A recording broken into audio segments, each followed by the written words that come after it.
Alex is blowing bubbles with his friends. Whose bubbles are the biggest?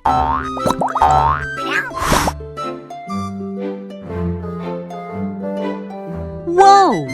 Alex Bubbles are the biggest. Then Pororo spoke. Let's try flying on a soap bubble.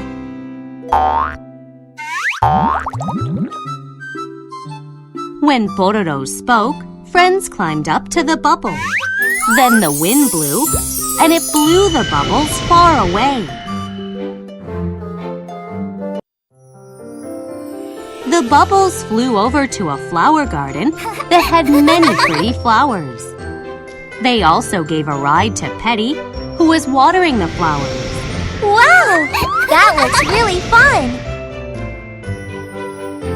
The bubbles flew over to a forest with a lot of delicious fruit. And then they gave a ride to Rupee, who was picking fruit. Wow! I like it! The bubbles flew over to the sea, Yahoo! where there were high storms. Splash! Then they gave a ride to Poby, who was fishing. Thanks for the ride. The bubbles flew over to a jungle with many strange animals. And they also gave a ride to Harry, who was bragging about her own singing. Where? The bubbles flew over to a snow mountain where it snowed very much.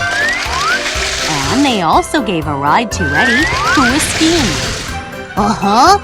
That sounds fun! All of a sudden, dark clouds moved in. There was lightning inside the dark clouds.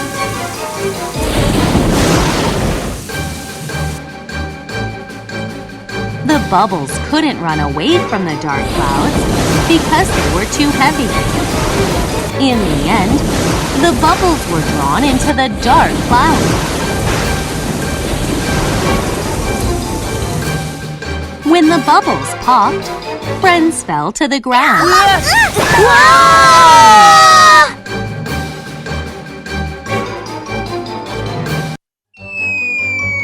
But everyone safely landed on the springy land. What happened?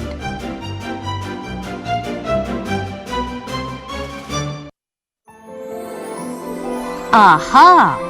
The springy land was Tong-tong. Yahoo! Tong-tong flew all the way here to save his friends. Yahoo! When friends came back home with Tong-tong's ride, they sighed deeply and talked to each other about how close it was.